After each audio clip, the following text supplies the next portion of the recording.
Yosua pasal 4. Ke-12 batu peringatan. Setelah seluruh bangsa itu selesai menyeberangi sungai Yordan, berfirmanlah Tuhan kepada Yosua demikian: Pilihlah dari bangsa itu 12 orang, seorang dari tiap-tiap suku, dan perintahkanlah kepada mereka demikian: Angkatlah 12 batu dari sini, dari tengah-tengah sungai Yordan ini, dari tempat berjejak kaki para imam itu. Bawalah semuanya itu ke seberang, dan letakkanlah di tempat kamu akan bermalam nanti malam. Lalu Yosua memanggil ke-12 orang yang ditetapkannya dari orang Israel itu, seorang dari tiap-tiap suku, dan Yosua berkata kepada mereka, Menyeberanglah di depan tabut Tuhan Allahmu ke tengah-tengah sungai Yordan, dan angkatlah masing-masing sebuah batu ke atas bahumu menurut bilangan suku orang Israel, supaya ini menjadi tanda di tengah-tengah kamu. Jika anak-anakmu bertanya di kemudian hari, apakah artinya batu-batu ini bagi kamu? Maka haruslah kamu katakan kepada mereka bahwa air sungai Yordan terputus di depan tabut perjanjian Tuhan. Ketika tabut itu menyeberangi sungai Yordan, air sungai Yordan itu terputus. Sebab itu batu-batu ini akan menjadi tanda peringatan bagi orang Israel untuk selama-lamanya. Maka orang Israel itu melakukan seperti yang diperintahkan Yosua.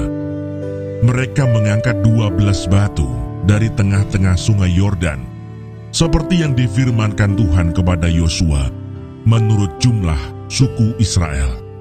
Semuanya itu dibawa merekalah ke seberang, ke tempat bermalam, dan diletakkan di situ. Pula Yosua menegakkan 12 batu di tengah-tengah sungai Yordan itu, di tempat bekas berjejak kaki para imam pengangkat tabut perjanjian itu. Batu-batu itu masih ada di sana sampai sekarang. Para imam pengangkat tabut itu tinggal berdiri di tengah-tengah sungai Yordan sampai selesai dilakukan segala yang diperintahkan Tuhan kepada Yosua untuk disampaikan kepada bangsa itu, sesuai dengan segala yang diperintahkan Musa kepada Yosua. Maka menyeberanglah bangsa itu dengan cepat-cepat. Ketika seluruh bangsa itu selesai menyeberang, maka menyeberanglah tabut Tuhan itu serta para imam di depan mata bangsa itu. Juga Bani Ruben, Bani Gad, dan suku Manasye yang setengah itu menyeberang dengan bersenjata di depan orang Israel itu, seperti yang dikatakan Musa kepada mereka. Kira-kira 40.000 orang yang siap untuk berperang menyeberang di hadapan Tuhan ke dataran Yeriko untuk berperang. Pada waktu itulah Tuhan membesarkan nama Yosua di mata seluruh orang Israel, sehingga mereka takut kepadanya, seperti mereka takut kepada Musa seumur hidupnya. Berfirmanlah Tuhan kepada Yosua demikian: Perintahkanlah para imam pengangkat tabut hukum Allah itu supaya naik dari sungai Yordan. Maka Yosua memerintahkan kepada para imam itu demikian: Keluarlah dari sungai Yordan.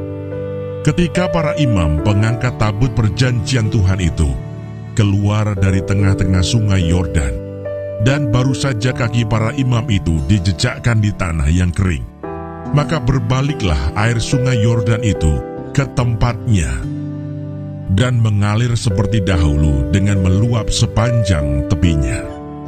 Bangsa itu telah keluar dari sungai Yordan pada tanggal 10 bulan pertama, dan mereka berkemah di Gilgal di batas timur Yeriko.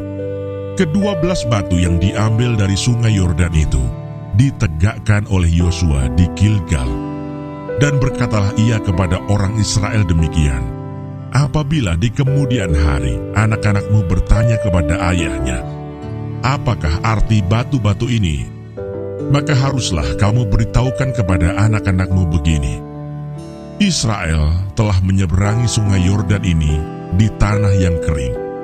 Sebab Tuhan Allahmu telah mengeringkan di depan kamu air sungai Yordan, sampai kamu dapat menyeberang seperti yang telah dilakukan Tuhan Allahmu dengan laut Teberau yang telah dikeringkannya di depan kita, sampai kita dapat menyeberang, supaya semua bangsa di bumi tahu bahwa kuat tangan Tuhan, dan supaya mereka selalu takut kepada Tuhan Allahmu.